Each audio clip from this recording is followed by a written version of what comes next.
That is right, I just built us a giant sheep farm that is hopefully going to produce us plenty of wool and all the wool, it's called wool, all the wool we should need all season long. But this thing looks really interesting. I did build this same design last season, but it seems to be really good, and I do need to fill these up more because they will run out quite quickly. That's a jump for another time. Now we need a villager trading hall. We constantly need things from villagers and just don't have access to it without having to purchase it, and even some of the stuff is not for sale. So that's what I want to do in today's episode. I probably won't finish it, but I want to get a start on it at least, and where I'm going to be building it is right here. So from the edge of that storage right to the edge of our perimeter area, that is where I'm going to be building it, and it will be underground, but it will be visible. So the idea is going to be dig this down from about here to probably about here, which that's probably going to be a lot of digging. I'm gonna just dig a big hole. I'm not going to dig out how it's going to be laid out. It's just dig a big hole and then place blocks. It's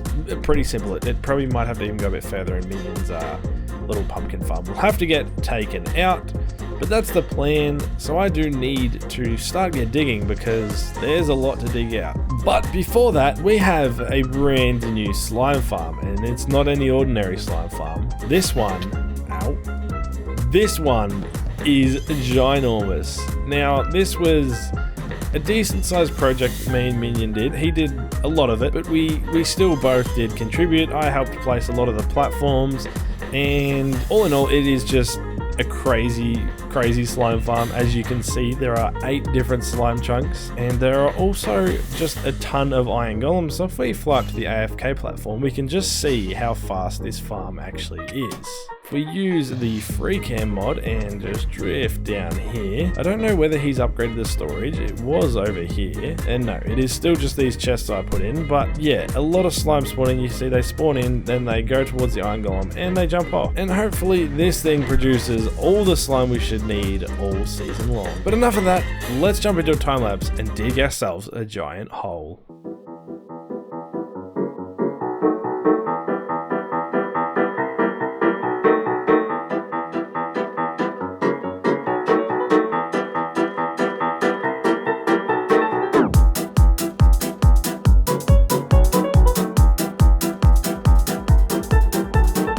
That is the hole dug, and I think it should be plenty big enough because there needs, well, yeah, it's definitely plenty big enough, but I want to put a floor inside this thing, so I'm going to go ahead and do that. I have a design idea. Let's see if it looks any good. I really hope it does because I saw it somewhere and it looked cool. I'm hoping it looks cool here. And that is a very cool checker pattern floor built that is using, oh, that's not what I meant to do.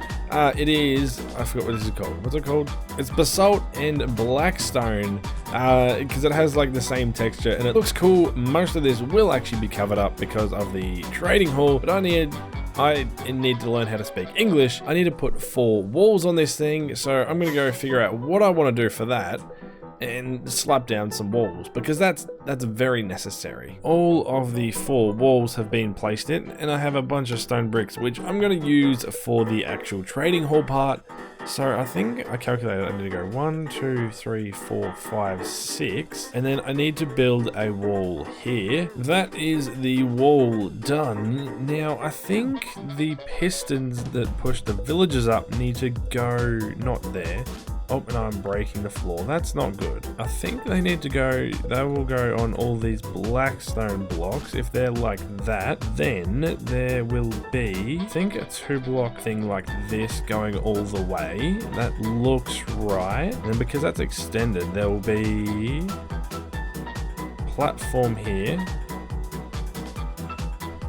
I think this is looking right, yeah. So there'll be a platform here. I think it'll be about that. And then there'll be, I'm breaking the floor again. Okay, so I think then there will be redstone dust, lever, and then the trapdoor. And if we flick that, yep, it pops up. Okay, that's how it needs to be. And then obviously there needs to be blocks there as well. That looks right. I think that's all good. So I'm going to go and do that however many times I need to, all the way down to the end. I kind of got... Ow! I'm trying to record here, skeleton. I got carried away and completed the whole thing, and I think this thing looks it actually looks really good. So obviously villagers are standing here with their job block there, and we can on each side climb up here. I will add a storage in a little bit later, but remember last episode I said, or I did the beacons. I need to go netherite mining and I still need diamonds. So I'm going to go ahead and do that and see how much we end up with. After a little bit of diamond mining, we get 8 more blocks that we can add to this beacon, which gets us a little bit closer. This does look really cool though, and I'm sure it will look really cool once it's done. And also I did some ancient debris mining. Instead of doing 1 shulker box of TNT, I did 2, and this is what we got. We got quite a bit. So I'm going to now make this red shulker box the main one, because red's cooler than this boring purple, so chuck it in the middle. We can put all of that in there, and that is quite a lot. Nowhere near enough, but it's a start, and I have all season to complete it, so I think I definitely will get it done eventually. Now, because auto crafters are not yet in the game, and I need to craft a bunch of TNT, I built a contraption in my basement that helps me craft TNT a lot faster if I can even get inside. So let me go and show you that. So this thing right here is the contraption that helps me craft TNT faster, and how it works is basically it dispenses me 8 stacks of sand, 8 stacks of sand and 10 stacks of gunpowder every time I press this button right here. So let me show you that. So basically what I do, I stand here and I press this button a bunch of times, and then I just craft the TNT, put it in a shulker, and just keep doing that. So if you stand here, you can see the sand flows in and it comes pretty quickly, and we can simply craft up 2 stacks of TNT. And I press it a heap of times, I get a heap of sand and gunpowder, and basically that's how I've been crafting my TNT, which I have a bit already ready to go for the next time I go ancient debris mining. It's time to head back and continue working on our villager trading hall. Now that we're back, I'm going to spend a bit of time and get myself a bunch of villagers in here, and we'll just see how much I can get done before this episode needs to be finished. I'm hoping I can get it finished, but I want 1 of every villager, like librarian trade, so that might take a while, but I'm just going to get working on it. I have spent quite a few hours getting all these villagers into here and getting all of the book trades. As you can see, there is a ridiculous amount, and as you can imagine, this has taken a long time, and unfortunately I have run out of time. I don't have any more time to work on this video, so this is where I'm going to leave it. In between episodes I will finish the trading hall. I will, fill up all these other slots and get the trades in, get them cured and zombified and cured and all that stuff to get better trades. But yeah, apologize for that. Stuff just takes a while and I didn't quite get it done, but by the start of next episode it should hopefully be finished. But with that said, my name is Onyx, and I will see you next time.